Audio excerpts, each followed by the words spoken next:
We are back, and today, Marketplace Monday, and boy is it a good one. We have a lot to cover.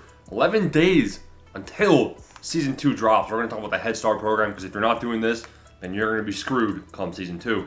Also, really easy to make some stubs right now in the market. We're going to talk about flipping. I'm anti-flipping, but not right now, man, because it is easy to make stubs. We're going to have a whole video on it coming today after this video. So turn on notifications, smash the like button, smash the subscribe button, join the Discord link down below, and let's get into Marketplace Monday. So first thing we're going to look at is the calendar. So let's take a look. Is the calendar even here? All right, it's not. But we all know what's coming. June 7th is the day of reckoning.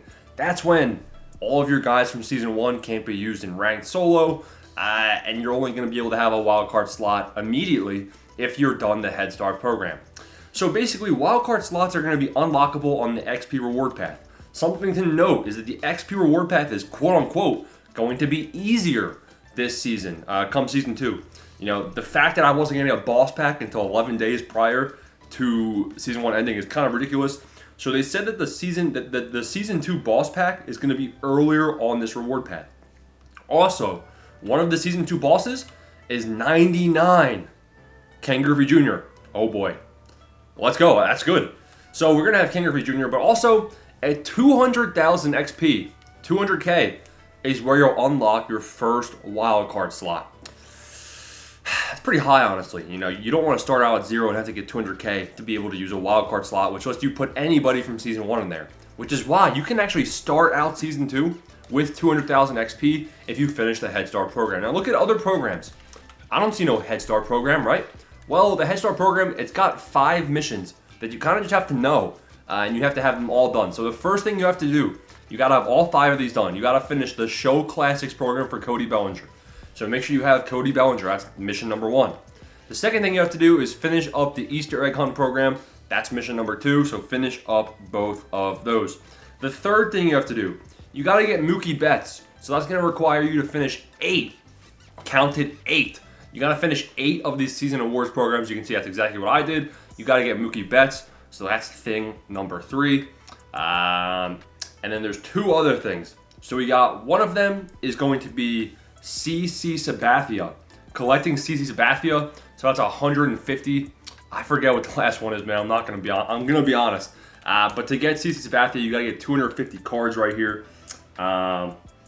And man, what is the last thing? We got Show Classics, Egg Program, Mookie Betts. Oh, and the Season 1 Recap Program. Whew, good thing I remember that. Yeah, so those 5 things. Make sure you get this Byron Buxton as well. So if you have all 5 of those done, you start out Season 2 with 200,000 XP, and you get that wild card slot. So that's very important. Very important. So make sure you have all of those done. That's exactly what you should be doing right now if you don't. Now let's go actually talk about the marketplace, where everybody wants to be. First thing I want to point out, let's go to investments. We'll do some flipping stuff towards the end of the video for those of you that stay tuned. So investments, right? I mean, it's tough out there. The guys that are good investments, quote unquote, the guys that are going to be going up in overall, they're already overpriced. You can't really buy in. Like Marcell Ozuna, he's 1,800, but he kind of cooled off, so I don't know how to approach that, especially with his diamond hitting. Shota's probably going to go diamond, but he's already priced at almost 3,000, so that's pretty high. Now, Big Game Ranger at 2,100. We have starting pitcher projections in the Discord, if you remember. And I'm just going to say right now, Ranger Suarez is looking good for diamond still. 2,100 isn't a terrible buy-in. It's just, you know, it's pretty pricey already. Chris Sale, he's obviously on diamond watch. He's a diamond lock, and he's already 3,000 stubs. Now, he could go 86 overall, most likely. And then you could potentially make some stubs on this, but his price is already really high. Will Smith. So those are all the good players, right? Like, good players are already inflated in price, the guys that everybody's invested in. Now, the secondary players, those guys that are, B tier, quote unquote, they're almost quick sell. Like Paredes, he might be due for a downgrade, honestly. Will Smith, I mean, he's been really ice cold as well, so he's obviously quick sell. The B tier guys haven't really been performing. Danny Jansen. Danny Jansen's looking like he's going to get a +1. And he's priced as if he's getting a +1. Can he earn a +2? Maybe, but he'd have to get really hot. So he's a longer term diamond play, especially next update. But I mean, an 83 overall, it's hard to make a lot of stubs unless they go diamond. So that's why a lot of these 83 overalls are pretty low. Yimi Garcia shot himself in the foot with a bad start. Bryson Stott is ice cold in real life. He was a really good investment. I still have 460 of him myself, but he is cooling off ridiculously. Jeremy Pena, he hasn't hit a home run in a couple years, it seems like, but he still is batting like 318, so like it's hard to approach it. He's batting 318. He already has the high contact stats, though. He really needs some power, and he's not hitting for power, which is why he's at quick sell. So, I mean, like Stott, Pena, they just seem like holds, but they're at quick sell, which is pretty annoying. I mean, look at this. It's ridiculous. Almost everyone's at quick sell. Now we get to guys like Yelich and JT Realmuto. I like them a lot, you know. While they're not necessarily locks to get upgrades in overall, I would say that both Yelich and Realmuto are probably going to get boosts, and they're priced below 1,000 stubs. So I don't mind this, you know, but it is a bit riskier, you know, especially as an 82. Let's say they get a +1. You only make about 300 stubs per, so it's a lower return on investment. But these are the guys that you would want to target. Try finding guys that aren't at quick sell, guys that are just above quick sell. Those are the ones you want to research and find out why. Joe Ryan is above quick sell because he's pitching today. It's a pitcher flip. Bryce Miller, you know, he's a good pitcher flip for today. I told the members that, and hopefully they're listening. I got 250 myself. Pitches today against the Astros. Yoshi is projected as an 82.3 overall, so he's pretty mid. He'd have to really ball out to be able to get a +1 in his next start. Max Kepler. Some people like Max Kepler, and again, this is similar to JT Realmuto and Christian Yelich. I mean, if he hits for some more power, I could definitely see a world where he's going up. Jared Jones at 780. He increased in price after a shout out on the member Discord yesterday. But try finding these guys like Andres Jimenez. I haven't looked at his stats once all year, but the fact that he's 40 stubs above quick sell, this would be a guy that I would look up his stats and try finding why. Right off the bat, I mean, his power is so bad. So if he's been hitting home runs recently, then perhaps he'd be a good investment. So those are just kind of how you want to look into these guys. Ellie De La Cruz, if he hits a home run, his price will go up to like 900 stubs. So I don't mind that. Kyle Bradish, I don't know, man. I'm not a big fan. I think he's a sell. Tanner Houck at 730 isn't terrible. We're gonna have a whole roster update investment video tomorrow. I just wanted to show you guys how I'm approaching, you know, guys to research so you guys can replicate it. Now we get to the fun and games, flipping. Now I'm gonna have a whole video on flipping coming soon. Well, first off, Hyper Series cards. Let's go over that. You know, the fact that these core cards are going to be usable in 11 days. People are going to want to buy them so they have a better team to start out the season.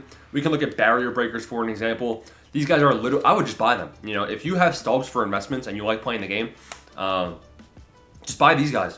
These guys are at quick sell, so you can use all 7 of these people you can use. And you can just sell them back once you're done using them for 0 loss.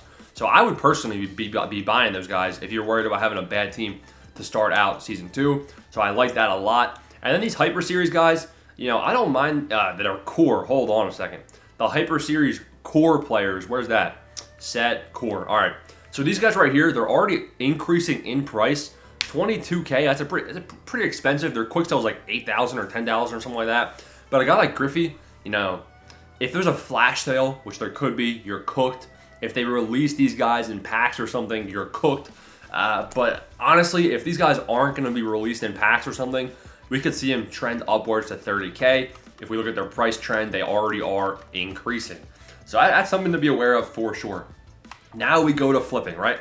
Let's go to my completed orders. You're going to see a lot of Bryce Miller, a lot of Jared Jones, but we got to scroll some pages, and then we'll see some of the flips I was doing, all right? Look at this. Look at the flips. It's just 99 overalls. Let's see if I can see where I bought Nick Castellanos for. So I bought Nick Castellanos for 6.7K, and then I sold them off for 9.1K. That's about a 1,300 stub profit each time, and it seems like I did it a couple different times, right? Carlos Santana bought for 26.5, and if we can find a sell order for Mr. Santana, then we'd be able to find out how much I sold him for. But I just remember selling him for over 30,000. So I mean, look, the 99 overalls are definitely something to do right now. Look, Matt Chapman sold for 15K and bought for under 12,000 stubs. You can make 2,000 subs per flip very easily. We're gonna have a whole video on this coming soon, but take a look at these 99 overalls.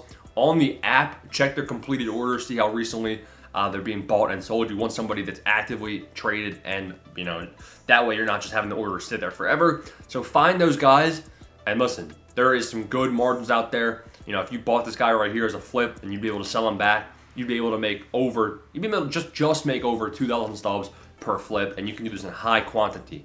So I like that a lot right now. Peace out. That's the video. Thanks for watching. Smash the like button, subscribe, and let's get rich.